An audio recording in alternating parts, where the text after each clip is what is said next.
tema do nosso retiro? Amém. Você chegou no seu quarto, você percebeu que tinha o quê? O quarto, né? E começa a resposta.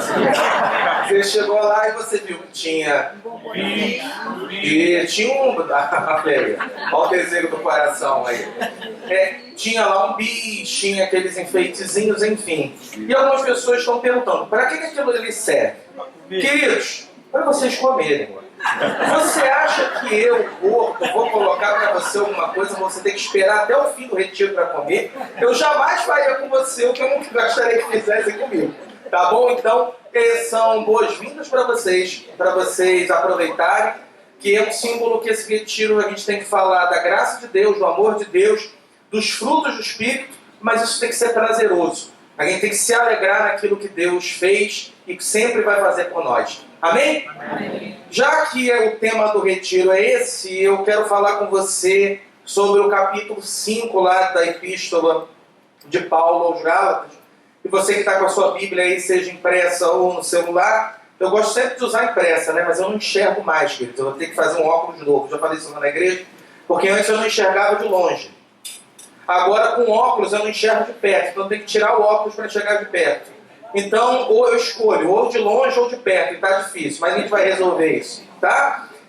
Convido você a abrir sua Bíblia, então, no capítulo 5 da carta de Paulo aos Gálatas, no verso 16. Na verdade, o que eu vou fazer aqui é uma exposição do texto. O texto não fala só de fruto do Espírito, tá? Tem um contexto, eu vou falar com você sobre a carta, eu vou dar um pouquinho de volta, mas vou chegar onde eu quero, até porque aqui é subsídio do que a gente precisa trabalhar nos grupos que são os frutos, tá? Gálatas 5, verso 16. Você achou? Ih, tá. Amém. Ih, tá tão ruim que eu vou esperar mais um pouquinho para você achar. Gálatas capítulo 5, verso 16.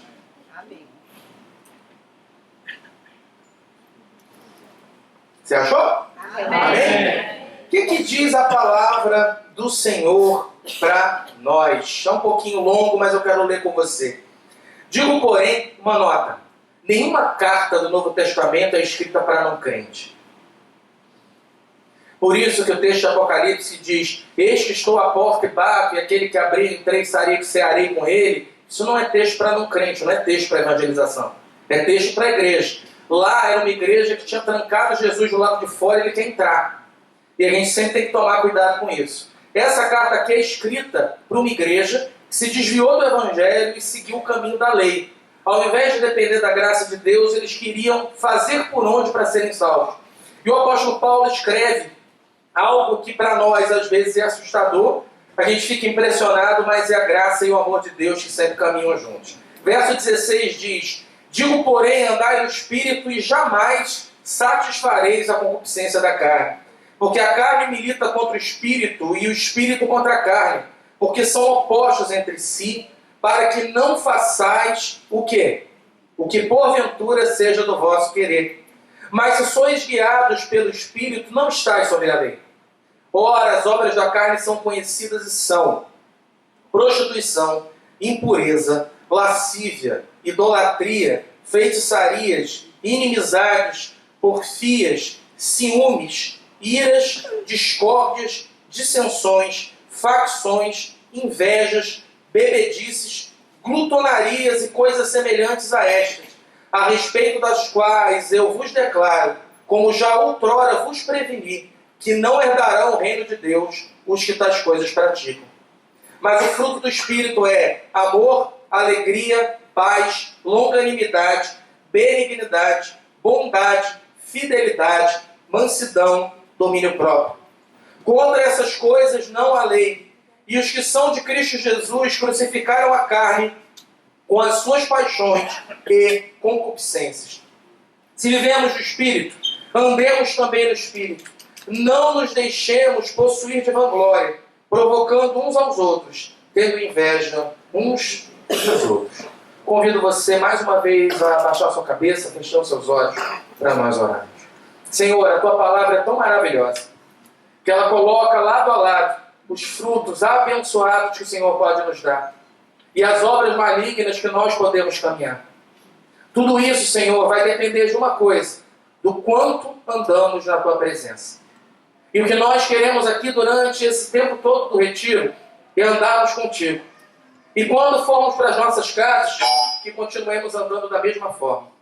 Confiamos em Ti, que tudo que acontece nas nossas vidas não é pelo nosso esforço, mas é pela Tua misericórdia. E clamamos aqui que Teu Espírito Santo sopre aos nossos corações, para que eles sejam revitalizados. E ao invés de fazer a nossa própria vontade, tenhamos prazer em fazer a Tua. Nos ajuda, Pai, nas nossas fraquezas, nos nossos medos. Nos capacita a viver um evangelho que não fica só nas palavras, mas fica nas atitudes e no nosso interior. E por isso nós já queremos te agradecer, em nome de Jesus. Amém. Amém. Vamos lá, queridos. Eu vou começar no capítulo 1, né? Paulo, ele abre a carta aos Gálatas, acusando a igreja que se reúne na região da Galácia, que não é uma igreja só, mas são vários, que eles pregam outro evangelho, que eles vivem outro evangelho. E nessa carta é o único lugar onde se tem uma dupla maldição. Paulo diz que quem vive um outro evangelho, que não é o evangelho de Cristo, mesmo que um anjo anuncie, que ele seja maldito. E a ideia do judaísmo é que quem é maldito precisa ser arrancado e jogado fora. E é o único lugar no Novo Testamento onde você tem uma dupla maldição. Às vezes a gente sempre coloca essa diretriz que maldição é coisa do antigo, né? É lá de trás, não tem isso no Novo. E o Novo Testamento coloca pra gente que a pior coisa que existe no mundo é eu pregar um evangelho distorcido e sair da palavra do Senhor. Ou seja, cuidado que cada vez mais nós como cristãos precisamos ter é o quê? Não acrescentar nada à palavra de Deus. Ela é suficiente para nos salvar, para nos curar, porque ela é palavra de Deus para nós. Amém? Quando Paulo fala sobre isso, encerra essa sessão no primeiro capítulo, ele começa a tratar da autoridade apostólica dele. Vocês sabem que Paulo se converte, ele tem um encontro com Cristo, e Cristo já tinha morrido e ressuscitado. Ele tem um encontro com Cristo glorificado, é aquele encontro descrito lá no livro de Atos. Por isso Paulo é acusado por algumas igrejas, em especial da Galácia, de não ser apóstolo, ou de ser um apóstolo inferior. Paulo vai se defender dizendo o seguinte: o evangelho que eu não aprendi de ninguém. Quem me ensinou foi o próprio Jesus. E aí se cria uma lacuna teológica que é a seguinte: Paulo está se referindo a um aprendizado do próprio Cristo através das Escrituras, ou que ele aprendeu do próprio Jesus e foi um ensinamento direto. A Bíblia não é clara, mas se Jesus apareceu para ele lá em Atos e como apareceu, pode ser possível isso sim. Paulo encerra o capítulo 2, e ele encerra o capítulo 1 e inicia o capítulo 2 dizendo o seguinte: o meu evangelho nem apóstolo me ensinou. Paulo faz uma visita aproximadamente 15 anos depois da sua conversão lá em Jerusalém, fala do evangelho que ele conheceu para 3 apóstolos, Pedro, Tiago e João. E eles não acrescentam nada ao que ele já conhecia, muito pelo contrário, estendem a mão direita para ele e falam: vamos junto. Você vai pregar para os gentios e a gente continua pregando para os judeus. Então Paulo tem uma função diferente, mas o evangelho é o mesmo. Ele é apóstolo da parte de Cristo. O capítulo 2 vai contar também os eventos mais inusitados da Bíblia, que é a repreensão pública que Paulo faz a Pedro. Paulo vai reconhecer em Pedro um comportamento que pode ser evidenciado em nós sempre. Sabe que comportamento é esse? Quando eu estou andando com crente, eu sou crente. Quando eu estou andando com não crente, eu sou o quê? Não crente. Pedro, ele está comendo com as pessoas que não são judias. Judeu não almoça, não janta com quem não é judeu. E Pedro está fazendo isso. Quando chega um pessoal de Jerusalém que pratica o judaísmo, ele larga aquelas pessoas que não são circuncidadas e cola com os judeus. Paulo levanta na frente de todo mundo lá em Antioquia e diz o seguinte para ele: olha só, meu irmão, você é hipócrita. Você não está seguindo o evangelho de Cristo. Jesus não morreu para você fazer isso. E aí que vem aquele texto que vai dizer que tudo que Deus faz é maravilhoso, é bom, e que agora a gente tem nova vida em quem? Agora não sou eu mais quem vive, mas Cristo vive o quê? Em mim. É nessa parte que esse texto acontece. Meus irmãos, se Cristo vive em nós, a nossa vida precisa mudar. Você crê assim? Amém. Eu sei que às vezes é difícil a gente mudar pela nossa própria força, e esse texto não diz que é pela força, mas diz, se Cristo vive, a mudança, pelo menos, nem que seja pequena, ela tem que existir. Paulo encerra nos 2 primeiros capítulos essa defesa e começa no capítulo 3 a defender a salvação exclusiva pela fé. E ele usa exemplos das Escrituras, em especial o exemplo da legislação e o exemplo de Abraão. O primeiro exemplo que ele dá é o seguinte: quem confia que é salvo pela lei volta atrás e olha para Abraão. Abraão foi salvo pela promessa, ele creu e isso foi imputado a ele por justiça. A lei só vem quanto tempo? 430 anos depois. Depois de 430 anos, Abraão, Isaac e Jacó, é que vem Moisés e lei. Então nunca ninguém foi salvo pela lei. Foi salvo porque Deus quis salvar. Deus chamou e aquele que creu foi salvo. Você crê assim? Termina o capítulo 3, começa o capítulo 4. Paulo vai defender algo que é tão bonito, eu digo sempre isso, lá na classe de integração, que parece heresia, que é o seguinte: nós somos salvos porque nós somos filhos de Deus. Ser irmão de Jesus. Você consegue entender isso? O amor que o pai tem pelo filho, ele tem por você. Você é filho adotado, mas você é filho.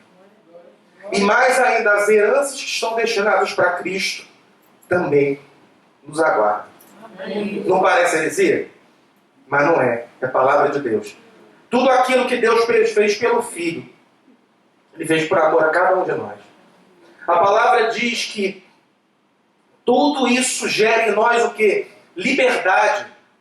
O exemplo que Paulo dá é o seguinte: quando alguém é pequeno, ele pode ser rico, ele pode ter uma série de dinheiro, herança, tudo. Ele não pode cuidar daquilo.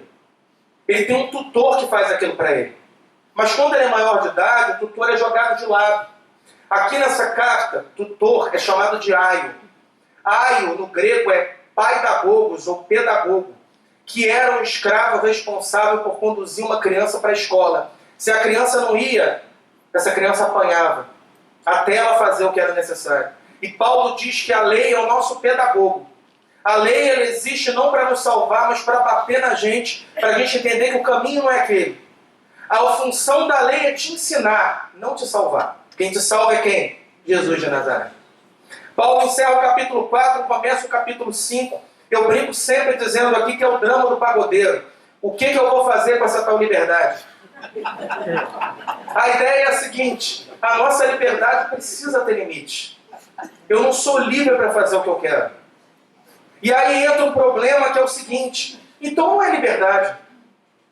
O apóstolo, em todas as cartas dele, ele vai tratar o seguinte: se você acha que é livre no pecado, você é escravo. Porque você não domina a sua vontade. Você faz aquilo que você não quer. E você se sente mal por isso. Mas em Cristo, sendo escravo dele, eu sou livre. E aí eu posso escolher viver da maneira correta. Amém? Amém. Paulo vai começar aqui no capítulo 5 a dizer o seguinte: quem vive as obras da carne não herda o reino dos céus. E ele diz: eu já avisei para vocês outras vezes, quem vive assim não é crente. Quem vive assim não é salvo. Quem vive assim como? E aí ele vai elencar aqui uma série de coisas que eu quero reler com você: prostituição, impureza, lascívia, idolatria, feitiçarias, inimizades, porfias, ciúmes, iras, discórdias, dissensões, facções, invejas, bebedices, glutonarias e coisas semelhantes a essas. Ou seja, ele não fecha. Tem mais coisa ainda que ele não colocou aqui. Você consegue perceber que aqui tem mais obra da carne do que fruto do Espírito? Por quê? Porque o fruto do Espírito você sabe qual é. A obra da carne talvez você tenha dúvida. Então tem que ser uma descrição, em certo sentido, taxativa, mas eu tenho que abrir espaço para você entender o que é parecido com isso também dá problema.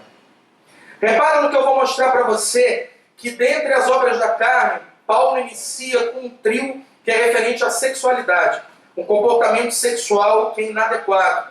E aí ele começa falando da prostituição.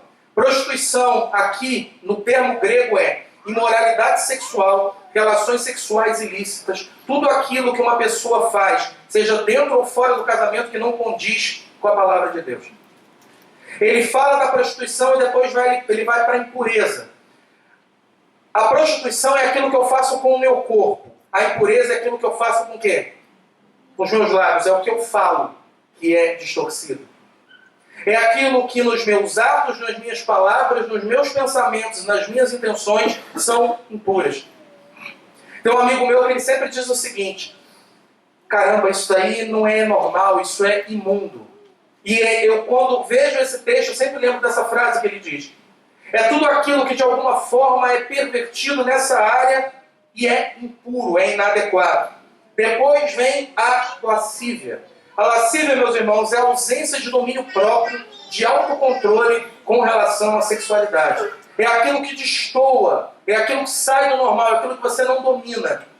É aquilo que você sabe que você não pode lidar, mas você lida. E aqui, dentro da lascívia, todo comentarista bíblico moderno vai dizer o seguinte: pornografia, filme, tudo aquilo de internet que é ruim entra aqui. Eu não tenho controle, eu não me domino, eu não sei como eu lido com isso, eu vou para lá e fico vendo aquilo, e aquilo me faz mal, destrói o meu casamento, destrói a minha família. Você consegue perceber como um texto de mais de 2000 anos ele continua falando para hoje? Paulo mostra o contraste para a gente entender o que Deus quer. Encerra essa parte do corpo, da sexualidade, começa a parte do relacionamento com Deus. A primeira parte daqui vai ser tratada pelo Paulo pela idolatria. O que é idolatria? Eu arranco Deus do lugar e coloco outra coisa. Sai Deus do lugar e entra o meu casamento. Sai Deus do trabalho e entra a minha família. Sai Deus do trabalho sai Deus do caminho e entra o meu trabalho. Sai Deus do caminho e entra a minha aparência. Sai Deus, entra a minha inteligência. Tudo aquilo que ocupa o lugar de Deus e é mais importante para mim, me torna um idólatra. Deixa eu dizer para você, você prefere Deus ou seu marido? Prefere Deus ou seus filhos? Não estou dizendo que você vai responder que é Deus, eu estou dizendo para você que a idolatria está presente no nosso coração. Se eu virar para você e disser o seguinte: olha, você nunca mais vai ter que vir à igreja, mas você vai ganhar um prêmio em dinheiro fabuloso, escolhe, tenho certeza que você vai pensar. E talvez eu pense também. Porque no fundo, é muito fácil substituir Deus por algo que me agrade mais, porque Deus tende a falar aquilo que eu não quero o quê? Ouvir. Depois Paulo vai para as feitiçarias. Você vai falar, Leonardo, tinha feiticeiro naquela época? Tem hoje também. Feitiçaria em grego é farmaqueia, a ideia de você manipular um elemento com o outro e ganhar o favor de Deus. É coisa vem da farmácia que a gente tem hoje. Eu junto elementos, é como se eu fizesse uma espécie de trabalho, de encantamento, de magia para conseguir o que eu quero. Mais perto da cultura brasileira, simpatia. Pega o santo, vira de cabeça para baixo, para quê? Vocês estão sabendo, né? Meus irmãos, se virar o santo de cabeça para baixo, adiantasse. A gente ia ver o que ia acontecer com o santo de cabeça para baixo e olha lá em tantas outras coisas. E tem tantas vezes que as pessoas vivem aprisionadas por isso.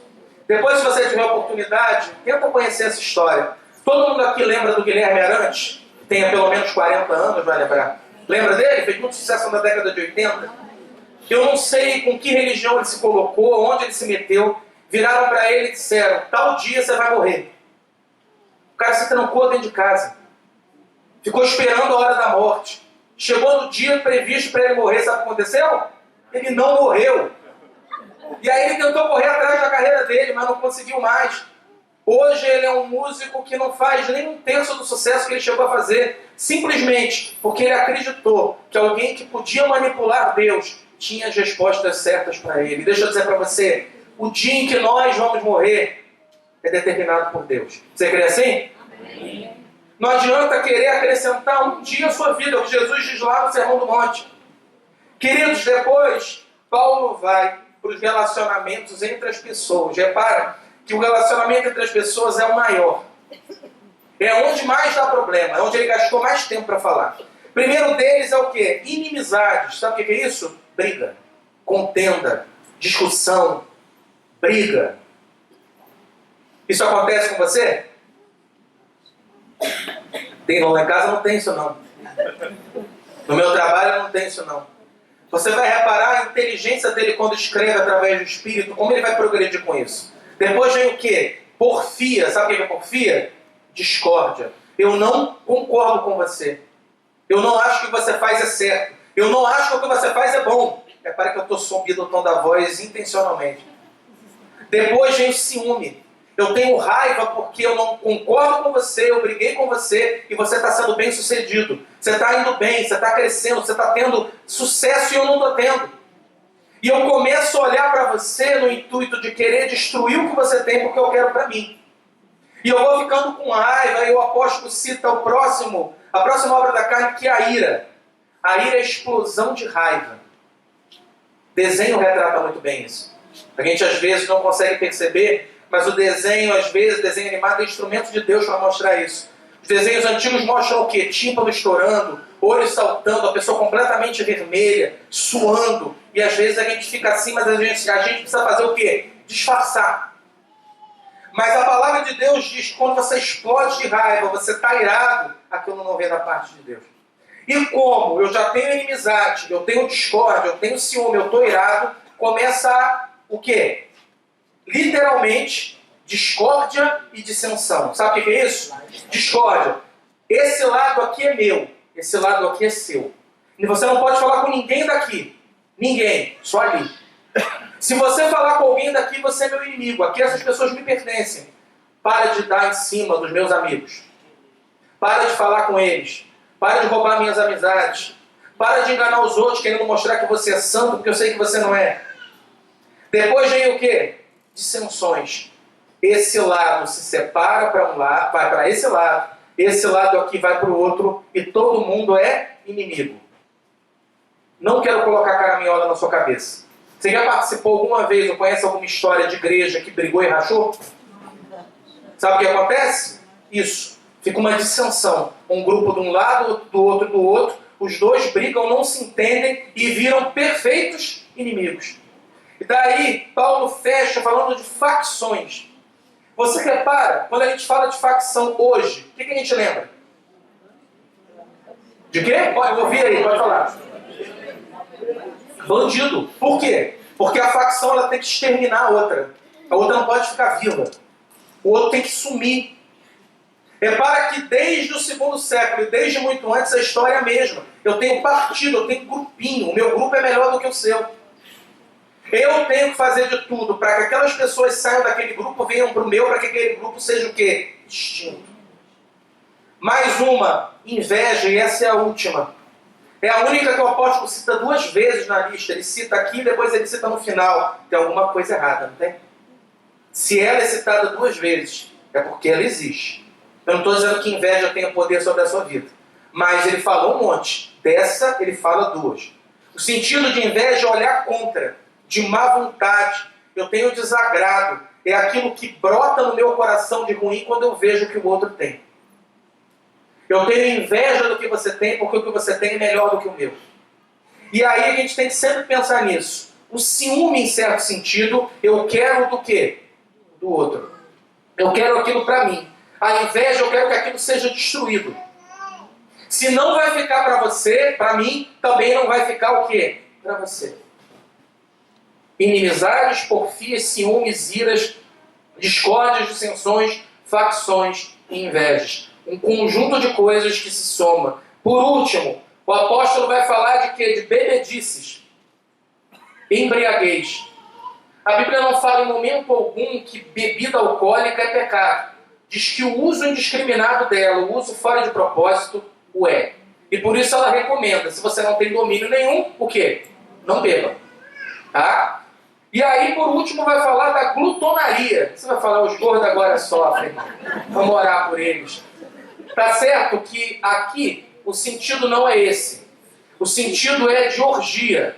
É uma festa que relaciona 2 elementos. Bebida alcoólica e o quê? Sexualidade. E mais um, êxtase.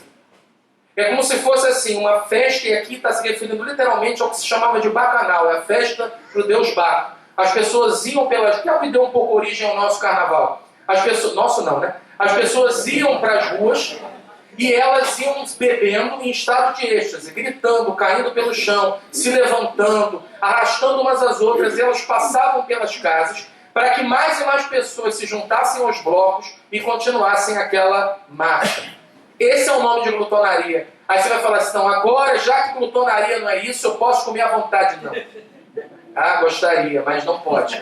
Primeiro porque destrói a sua saúde e seu corpo é templo do Espírito Santo. Tudo que faz mal para o seu corpo não vem da parte de Deus. Amém, queridos?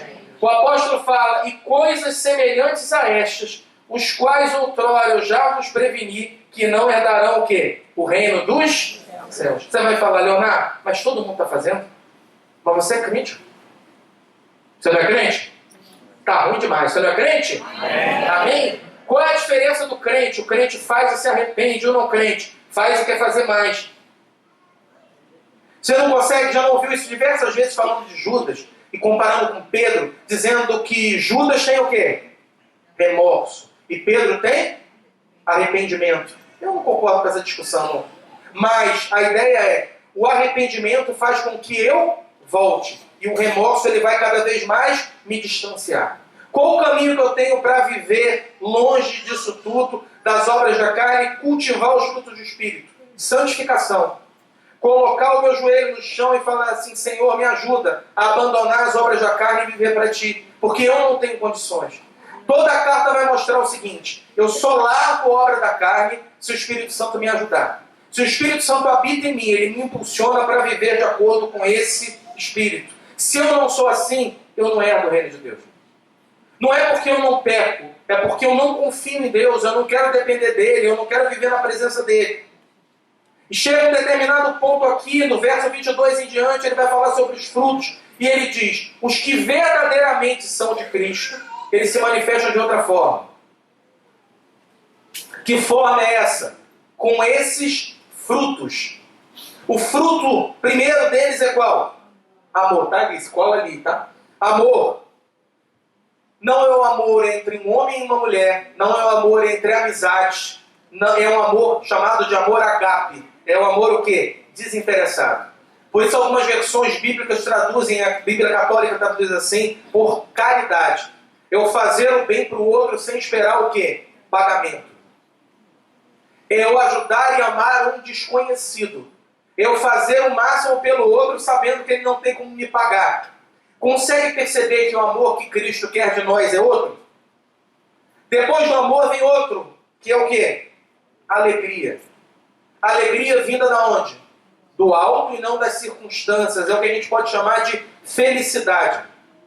Ser feliz não é manifestar felicidade por aquilo que a gente tem, mas por aquilo que Jesus fez por nós. Você consegue perceber que 90% das vezes o pobre é mais feliz que o rico? Você já pegou estatística de depressão entre classes mais baixas e classes mais altas? Que entre pessoas muito pobres, qualquer manifestação depressiva é muito pequena, porque ele não tem tempo para pensar. Se ele pensar, ele morre, porque ele perde o ônibus. Ele perde o trem. Eu lembro quando eu trabalhava no Rio, eu tenho umas lembranças que eu ficava rindo sozinho na barra, que a pessoa dormindo em pé. Aquilo era fantástico. Você já viu isso? A pessoa dorme em pé, ela segura assim, quando ela vai cair, ela abre o olhinho, depois ela vai... Porque a pessoa está tão cansada que não dá tempo de pensar. E se você tem tempo para pensar, você vai ver que tudo pode dar errado. Não é? Eu falo sempre para minha esposa, quem não pensa é feliz, cara. Quem não pensa é feliz. Aí a gente traduz, a ignorância é uma bênção, e tantas outras que a gente fala, né? Mas assim, quem não pensa é feliz, porque a pessoa que não pensa vive. E muitas das vezes, quanto mais você pensa, será que eu faço isso? E aí o bonde passou, você perdeu e não fez. Por isso, seja alegre com aquilo que Deus já te deu, não com aquilo que Ele pode te dar. Amém? Junto com a alegria, o apóstolo Paulo conecta a paz. Paz com Deus e com as pessoas. Clima do Antigo Testamento. Deus quer me pegar porque eu estou em pecado. Clima do Novo Testamento. O Pai já pegou o próprio Filho. E por isso Ele não está mais atrás de mim. Ele quer que a minha vida mude através do Filho e eu seja como Ele. Amém? Amém. Por isso você tem paz com Deus e com as pessoas. Você não precisa provar nada para ninguém. Você não precisa mostrar que você é mais crente. Por isso, Pare de se irritar e seja paciente. Por isso, o próximo fruto é longanimidade, é paciência. No mundo hebraico, ser paciente, isso está num dos salmos, diz que Deus é narigudo. Sabe por quê? Você vê aquilo que está diante do seu. Se o nariz de Deus é muito grande, ele demora para ver. Diz que o nariz de Deus é gigante. Mas aqui não é um texto falando sobre um Deus narigudo, mas um Deus que é o quê? Paciente. Um Deus que tolera. Um Deus que espera e quer que a gente tenha paciência também. Estava conversando aqui com os irmãos ontem. Você vai muito em fast food, McDonald's, Bob's, essas coisas? Quando você vai lá, não, olha, o Senhor está vendo, eu fico com as cabeças balançando. Quando você vai num lugar desse, você quer que demore? Não, o nome já diz, né? Quando demora, como é que você fica? Transtornado. Transtornado. Quando demora, você fica como? Ensandecido. E pode reparar, quando você está no banco e muita fila, já tem uma senhora gritando na frente que é um absurdo. No mercado é a mesma coisa, tem uma senhora à frente gritando que é um absurdo e que ela não volta mais lá, até a semana seguinte ou o dia seguinte que ela voltou. Mas pensa sempre nisso, a gente vive de maneira impaciente. Você que dirige, alguém passou na sua frente e você mete a mão na buzina. O elevador está demorando, você começa, não, queimar é tal elevador. Alguém, você está ligando para alguém, a pessoa não atende, você manda mensagem de WhatsApp, escreve no Facebook, liga para a pessoa, se for possível você passa na casa dela. Porque a gente não sabe o quê? Esperar. A gente não sabe esperar. Sabe quanto tempo que a nação de Israel esperou o Messias? Praticamente 3.500 anos. Quanto tempo a gente espera Jesus voltar? Já voltou? Será que vai esperar mais 2.000? Será que o mundo vai piorar até lá? Será que vai melhorar? A Bíblia já não diz que vai melhorar, tá? Mas tudo bem. Mas sempre o que Deus quer ensinar pra gente é que a gente precisa ter o quê? Paciência. Porque Deus faz as coisas no tempo certo. E o tempo certo eu tenho certeza que não é o meu. Amém, queridos? Depois vem a parte do relacionamento com as pessoas, e um relacionamento mais bondoso. Paulo vai falar de benignidade. Sabe o que é você ser benigno? Sempre disposto a ajudar. Você já viu que sempre tem num prédio um porteiro que ele levanta para pegar sacola e outro que não? Né? E assim, quando você fala, você se depara com o que ajuda, você fala, aquele homem é muito bom. E com o outro, preguiçoso. Você não tem paciência com ele, enfim, aquelas coisas todas. Mas a benignidade é esse desejo pronto de ajudar o outro. Eu quero fazer o bem, não importa o quê? A quem. O próximo é a bondade. Você consegue perceber que eles são parecidos? A benignidade é o bem que eu faço o quê? Para o outro. E a bondade é como eu sou por dentro. É o que ninguém vê. Você consegue perceber que tem gente em igreja que doa dinheiro e fala que não quer ser identificado? Tem um amigo meu que ele conta que ele frequentava uma igreja em que uma vez chegou uma pessoa crente e ajudou numa campanha política e fez questão de contar que tinha ajudado. E uma outra que era espírita, doou dinheiro para a igreja e falou o seguinte: se alguém contar que sou eu pego o dinheiro de volta. Você consegue perceber a diferença? Primeiro, esquece essa questão da origem do dinheiro. Não entra nesse mérito. Mas você consegue perceber onde está o coração? Será que eu faço as coisas boas para ser visto? Será que quando não tem ninguém vendo eu vou continuar fazendo? Essa bondade, ela é uma generosidade de coração que se reflete nas ações. É de alguma forma uma excelência espiritual. É onde eu quero fazer porque eu quero fazer por você. Nem que você não saiba. Amém? Depois da bondade vem a fidelidade. Você vai dizer, não é fidelidade no dízimo, é a fidelidade em tudo que eu faço. Não, é fidelidade a Deus. Você é mais fiel ao seu cônjuge ou a Deus. Você é fiel ao seu trabalho ou ao Senhor. Você é fiel aos seus amigos ou a Deus. Na hora do desempate, entre você agradar a homens ou agradar a Deus, você agrada a quem? Aos homens. Não é? O apóstolo Paulo, nessa própria carta, ele diz o seguinte: se eu agradasse a homens, eu não seria servo de Cristo. Porque não dá para agradar os dois. Todas as vezes que você buscar a fazer a vontade de Deus, ou quase todas, a tendência é o quê? Que você não seja o quê? Bem visto. Mas a palavra diz que nós devemos o quê? Continuar e sermos fiéis única e exclusivamente a Deus. Depois vem um fruto que eu adoro. Se chama mansidão. Depois de mansidão vem o quê? Domínio próprio. Você sabe o que é mansidão? Já que eu peguei o copo, mansidão é o copo que demora para transbordar. Você fica revoltado com facilidade ou você demora a ficar irritado? Quando alguém vai te provocando, como é que você vai ficando? A mansidão, ela faz com que demore. Esse é um dom que Deus dá para a gente, é um fruto, que faz com que você demore a ficar o quê? Revoltado. Só fazer uma nota. Quem é da nossa família irrita a gente em 5 minutos. Irmão irrita o outro em 10 segundos. Filho irrita o pai em 5. Eu não estou falando desses relacionamentos. Porque quem é de casa sabe como irritar o outro. Fato, isso é tranquilo. Mas o quanto você demora para ficar irritado, o quanto o seu copo demora para encher, é o que é mansidão. Amém? Depois vem o último, domínio próprio. Sabe o que é o domínio próprio? Você quer esganar, você não vai fazer. Você quer, desculpa usar essa expressão, dar um soco em alguém, você não vai dar. Porque tem algo que domina você, e o algo é quem? O Espírito Santo de Deus. Se o Espírito Santo não te dominar, você vai fazer o quê? Aquilo que não deve. Então, mansidão, eu demoro a estourar. Domínio próprio, se eu for estourar, eu não chego nem perto daquilo que deveria fazer. Amém?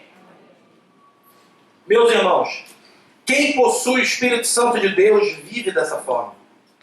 Quem vive de acordo com Deus progride dessa forma. Mas tem o seguinte: será que Deus chamou você e a mim? Você já parou para pensar nisso? Como é que tem sido as suas obras? Você dá obra da carne ou você dá fruto do Espírito? Eu queria que nesse tempo que você está no retiro, você pensasse nisso. E eu não estou aqui para acusar você, dizendo que você não é salvo. Porque se eu começar com essa conversa, sobra para mim. Perfeito? Porque eu também estou ruim igual a você. Mas eu queria que você pensasse, qual a direção que você tem vivido? Baixe sua cabeça, feche seus olhos e ora um instantezinho em silêncio.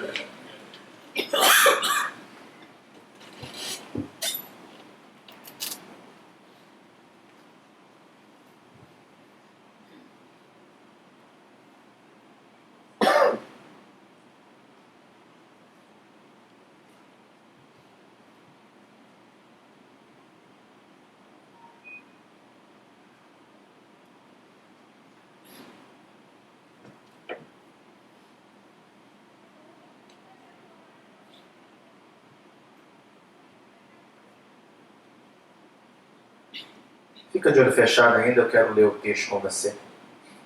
As obras da carne são conhecidas e são prostituição, impureza, lascívia, idolatria, feitiçarias, inimizades, porfias, ciúmes, iras, discórdias, dissensões, facções, invejas, bebedices, glutonarias e coisas semelhantes a estas, a respeito das quais eu vos declaro, como já outrora vos preveni, que não herdarão o reino de Deus os que tais coisas praticam.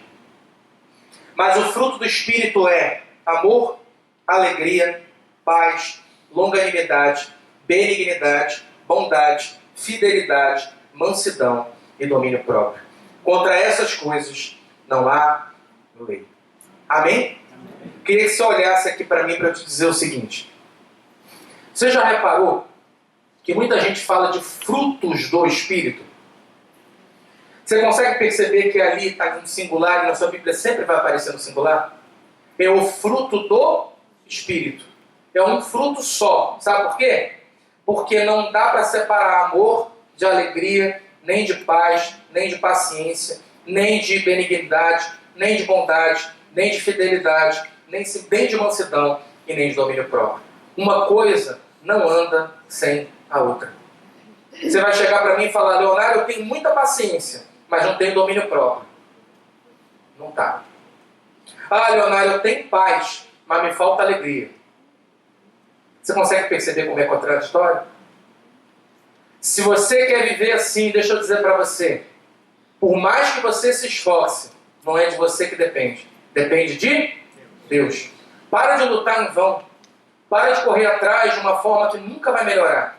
Confie em Deus. Entrega a sua vida para Ele. E o mais Ele vai fazer. E digo mais, Jesus não faz só na nossa vida. Ele faz também no meio da nossa família.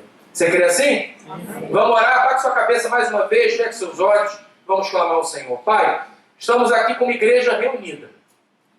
E nós, Senhor, queremos pedir desculpas. Porque às vezes a gente lê as obras da carne e a gente se sente mais afeto por elas do que pelo teu fruto. Pelo fruto do teu Espírito, que é maravilhoso, é bom, é perfeito e agradável.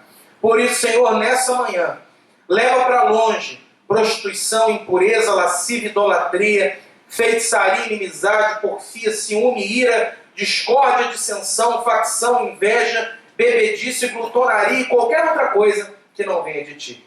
E que sejamos inundados pelo teu amor, que muda as nossas vidas, que faz com que a gente ame sem interesse, sem olhar a quem. Senhor, faz também com que a tua alegria seja a nossa força. Que não vivamos de acordo com o que vemos, mas de acordo com aquilo que o Senhor já nos prometeu.